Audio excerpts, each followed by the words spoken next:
प्रिय मित्रों, स्वागत है आपका आपके अपने चैनल स्टडी विद प्रदीप पे। दोस्तों, जैसा कि आप जानते हैं, यूपी टीईटी जूनियर लेवल 6 से 8 जो आपका क्लास होता है, इसमें आपका एक पोर्शन होता है जिसमें मैथ और साइंस पूछा जाता है।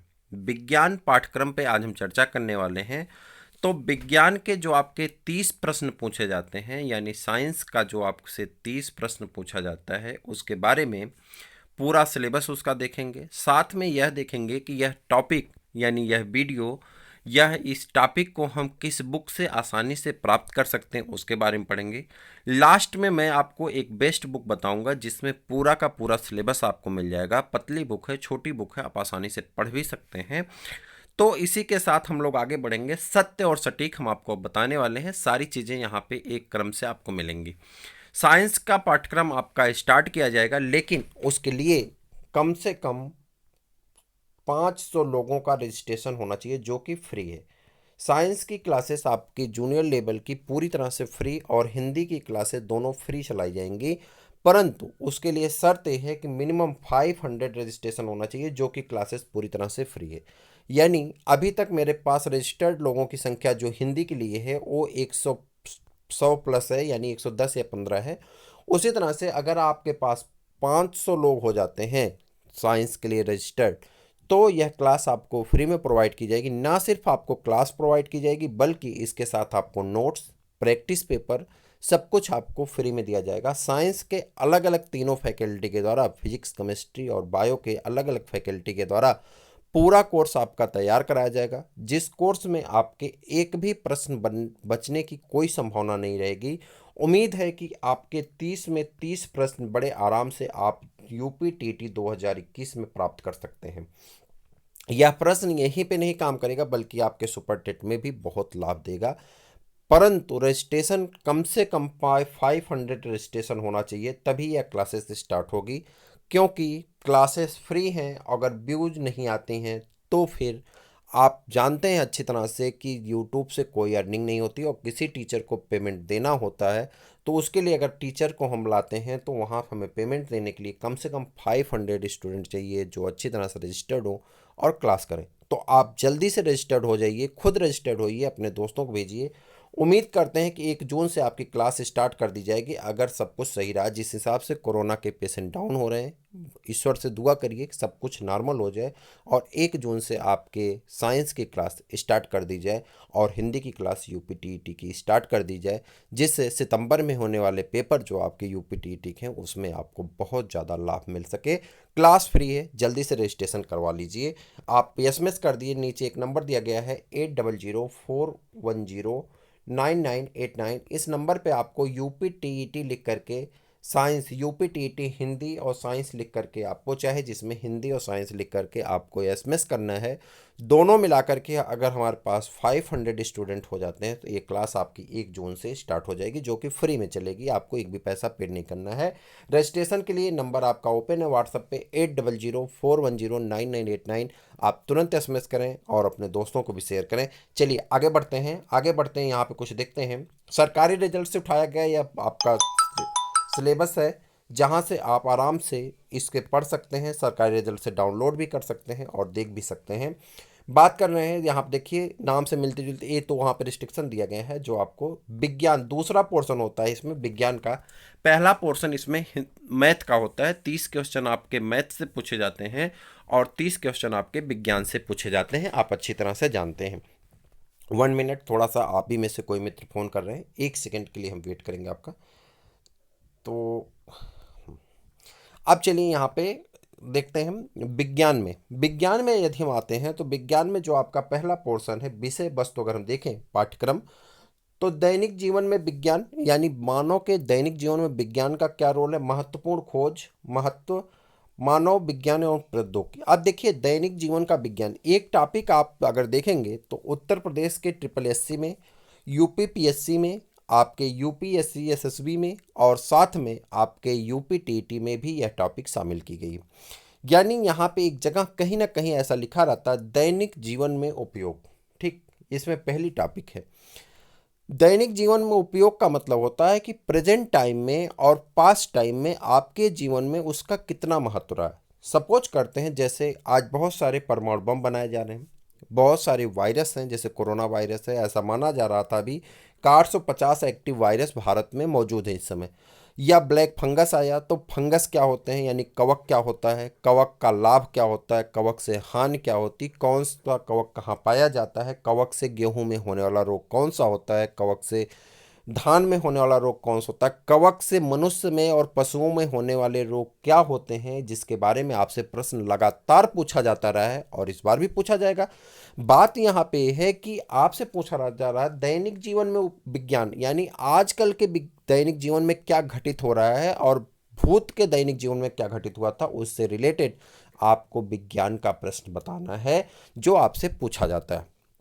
हम सिर्फ सिलेबस की पॉइंट पे ही नहीं टिकेंगे, बल्कि सिलेबस के अंदर घुस करके उसके पॉइंट को निकाल के लाएंगे और उससे रिलेटेड जितने क्वेश्चन हो सकते हैं उससे करेंगे, ताकि आने वाले एग्जाम में हमें 100% सफलता मिले, 30 में 30 प्रश्न हम करके आ सकें।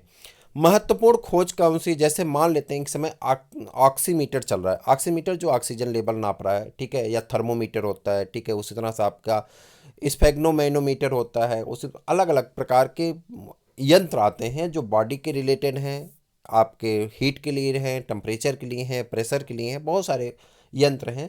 उन यंत्रों का क्या उपयोग होता है और खोज उसकी किसके द्वारा की गई थी, इसके बारे में आपसे प्रश्न पूछा जाता है, उसको पढ़ेंगे।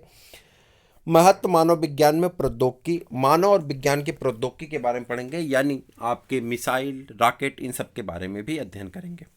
रेशे से वस्त्र तक और रेशे से वस्त्रों तक, यानी रेशे से वस्त्र और रेशों से वस्त्रों तक की प्रक्रिया पढ़ेंगे। यह आपको एनसीईआरटी में क्लास 6, 7, 8 की एनसीईआरटी में तीसरा चैप्टर ये है। अगर आप ध्यान से पढ़ लें तो अच्छी बात है, नहीं पढ़ पा रहे हैं तो एनसीईआरटी की क्लास हम आपको कराएंगे इसके लिए, जहाँ से आपको मिल जाएगा और मैं बताऊंगा कि ये टॉपिक आपकी यहाँ से टॉपिक के ऊपर हर बार ये लिखा रहेगा, लेकिन चैप्टर चलेगा एक बार 6 का, एक बार 7 का, एक बार 8 का। अगर तीनों क्लास आप कर लिए तो रेशे से वस्त्र, वस्त्रों रेशों से वस्त्रों तक की प्रक्रिया आपकी कभी गलत नहीं होगा। प्रश्न बहुत छोटे छोटे प्रश्न पूछे जाते हैं और बहुत आसान है। आप वस्त्र को अच्छी तरह से जानते हैं, सूती है, रेशमी है, काटन है, क्या है, तो आप बड़े आराम से इसको कर सकते हैं, बहुत आसान टॉपिक है। उसी तरह से यहाँ पे सजीव, निर्जीव पदार्थ, जीव जगत, सजीवों का वर्गीकरण, जंतु वनस्पति के आधार पे पौधों का वर्गीकरण, जीवों का यह आपके 9th और 10th की टॉपिक में मिल जाएगा। हालांकि 6, 7, 8 की एनसीईआरटी में भी दिया गया है और 9, 10th में भी है, तो इसके बारे में भी हम एक एक टॉपिक पे चर्चा करेंगे और संपूर्ण टॉपिक को एक एक करके पढ़ने वाले हैं। उम्मीद करूंगा कि आपकी सारी टॉपिक कंप्लीट हो जाएंगी एक एक करके, उसमें कोई भी टॉपिक आपकी छूटेगी नहीं, सीक्वेंस वाइज चलेंगे। यानी सबसे पहले दैनिक जीवन में विज्ञान पढ़ेंगे, फिर उसके महत्वपूर्ण खोज पढ़ेंगे, महत्व पढ़ेंगे, मानव विज्ञान और प्रौद्योगिकी पूरी पढ़ के तभी हम आगे बढ़ने वाले हैं, ठीक है। उसी प्रकार से जंतु की संरचना व कार्य पढ़ेंगे, ठीक, जंतु के बारीक बॉडी की संरचना क्या होती है, यानी हृदय क्या है, फेफड़ा क्या है, ठीक है। उसके बाद आप चलेंगे जो है किडनी क्या है, आंत क्या होती है, तो उसका फंक्शन क्या होता है, सब चीज़ों के एक, ब्रेन क्या है, ब्रेन का फंक्शन क्या है, ग्लैंड क्या होती हैं, ग्लैंड के काम क्या होते हैं, हार्मोन जो निकलते हैं उनका क्या काम होता है, एंजाइम जो निकलता है उसका क्या काम होता है, एक एक करके सबके बारे में पढ़ेंगे। सूक्ष्म जीव और उसका वर्गीकरण पढ़ेंगे, सूक्ष्म जीव माइक्रो ऑर्गेनिज्म पढ़ेंगे, यानी बैक्टीरिया को पढ़ेंगे, वायरस को पढ़ेंगे, और उसके बाद किसको पढ़ेंगे, जल्दी से बताइए। सूक्ष्म जीव में कौन कौन आता है, चार चीज़ें आती हैं, कौन कौन आता है, बैक्टीरिया आता है, उसके बाद शैवाल आता है, कवक आता है, और क्या आता है जल्दी से बता दीजिए, प्रोटोजोआ आते हैं। वायरस को यहाँ पे नहीं रखा जाता है, इसलिए नहीं रखा जाता है क्योंकि वायरस सजीव और निर्जीव के बीच की क्या है, योजक कड़ी होता है, इसलिए इसको यहाँ पे नहीं रखा जाता।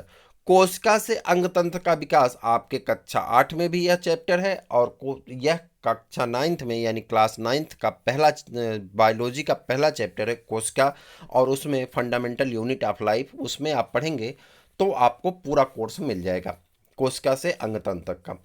किशोरावस्था और विकलांगता, किशोरावस्था के बारे में आपके क्लास 8 में दिया गया है, एडोलसेंस, और विकलांगता तो नहीं है कहीं पे, विकलांगता एक अलग टॉपिक है, ना तो 8 में है, ना तो 9 में है, ना तो 10 में है, तो इसको अलग से हम लोग पढ़ लेंगे। विकलांगता में जैसे क्या होता है, किसी के पैर नहीं होते, पैरालिसिस हो जाती, किसी के हाथ में प्रॉब्लम होती, किसी के आँख में प्रॉब्लम होती, किसी कान में प्रॉब्लम होती है, तो इसको हम लोग पढ़ लेंगे विकलांगता को, ठीक है। भोजन, स्वास्थ्य, स्वच्छता एवं रोग, फसल उत्पादन और नाइट्रोजन चक्र, क्लास 9th और क्लास 10th के ये दोनों बुक में मिला करके पूरे टॉपिक दिए गए हैं।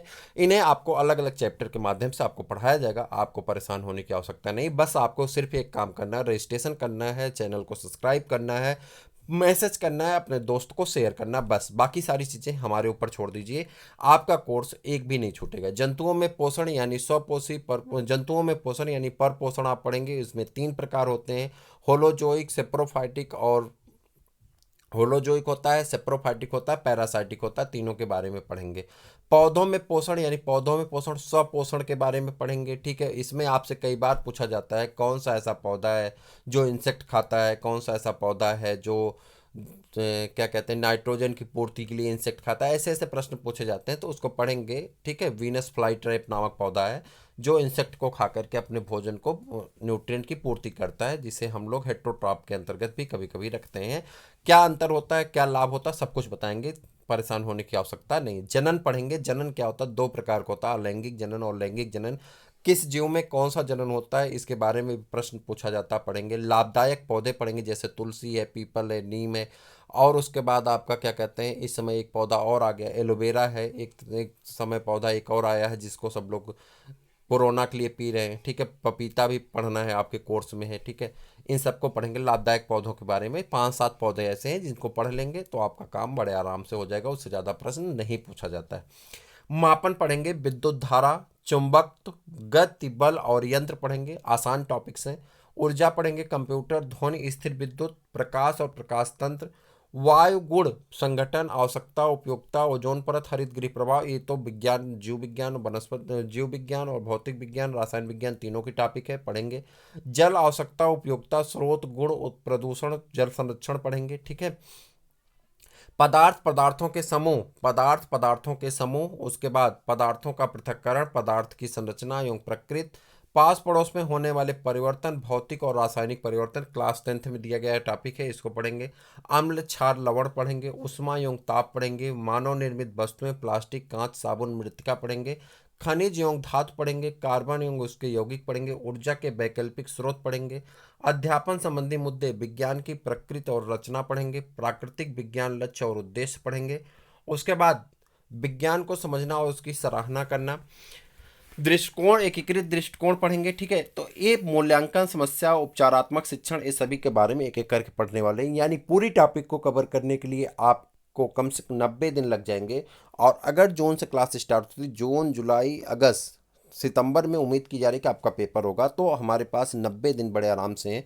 हम एक एक दिन करके सारी टॉपिक को कंप्लीट कर लेंगे और पूरी तरह से संपूर्ण, ना सिर्फ नोट्स, क्लास नोट्स, बल्कि आपको सारी चीज़ें प्रोवाइड कराई जाएंगी प्रैक्टिस पेपर के साथ। तो उम्मीद करते हैं कि आप जरूर जुड़ेंगे, अपने दोस्तों को जोड़ेंगे। इसी उम्मीद विश्वास के साथ हम लोग विदा लेते हैं, फिर मिलते हैं किसी, हाँ, एक और सीरीज है, वे आप सक्सेस सीरीज जरूर देखिएगा, आपके लिए बहुत हेल्पफुल है, बहुत अच्छी है। फिर मिलते हैं किसी और वीडियो में, तब तक के लिए इजाज़त दीजिए। जय हिंद।